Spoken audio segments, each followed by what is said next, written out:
عليكم ورحمة الله تعالى وبركاته.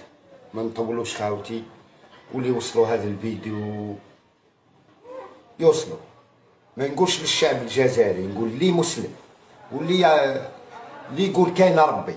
انا بويسكا خاوتي دوك انا اقسم لكم بربي ماني قاعد في الدين هذا. الدين هذا نخليه لكتبون ثاني. اللي راك تقول للدبلوماسيين الاجل احميوا الجزائريين هكا، وانني عندك في العاصمه هنا 3 سنين. المراديه نروح لها قبل ما تجي انت في الحراك. وماوش كي نقول لك حراك مع مشكلي مع الدوله ولا مع لا لا لا لا ولدي تقتل وسلخوه. كي نقول سلخوه كيما الخروف.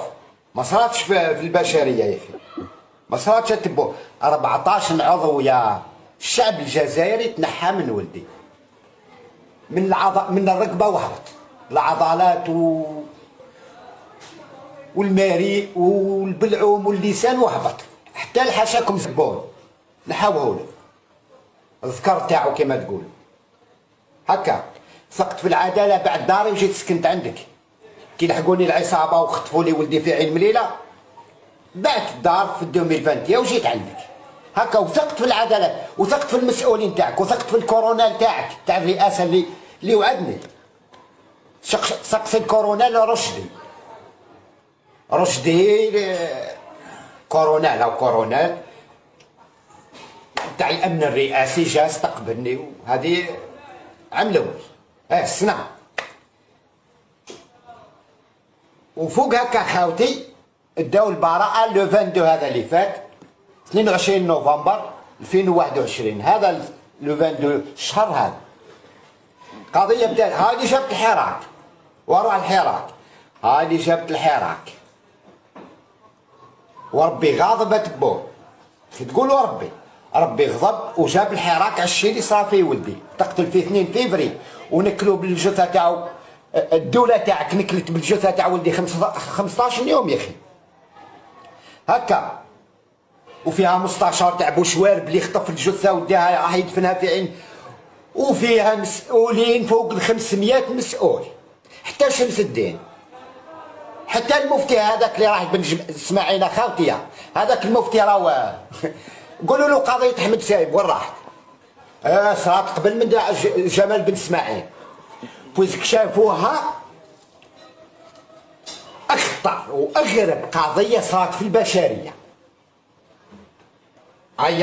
هيا سي تبوه هاك تقول قنوات يفوتوا، يقول لهم يفوتوني على ما حبوش.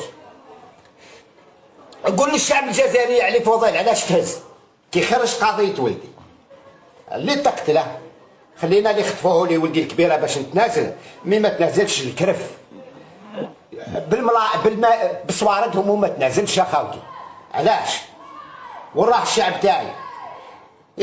غير الشعب يفوت هذا الفيديو برك يوصل تبون يقول له عائله من مدينه الشهيد العربي بن مهدي راهي في الكرمه يدمروا فيها راح يصفيوها. هاي بارطاجيو الى عطوا الرجال اخي تشوفوا والله تعليق وقحاب وهذوك تشوفوهم بارطاجيو عليهم. هي بارطاجي بويس كاني راح نخرج من دينا تبون. احترمت العداله واحترمت القانون، راح يهبلوني ما قدروش، داروا فيا الظلم اللي ما وقعش اخوتي وقع علي. جابوا هذه قضيه مفيده تاع حسين داي هي وافقير رابح هذا تاع قاضي التحقيق. يزوروا القضيه وما يزوروا نقصوا وقتل خطا داروه وما هدروش خلاص على الاعضاء. ونص الاعضاء اخوتي محنط.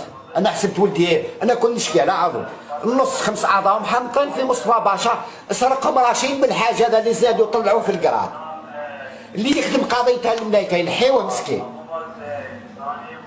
او العيد هذا العيد معمر وكيل جمهوريه تاع الوساديه اللي ان شاء الله ربي يوصلوا وين يحب ان شاء الله. جابته الحره صح، مي واش نقول لك يا سياده الرئيس اذا كان جابتك الكرش الحره صح هتدخل يا اخي عائله جزائريه. واليوم راني نقول لكم السلام عليكم ورحمه الله. وتبقاو على خير.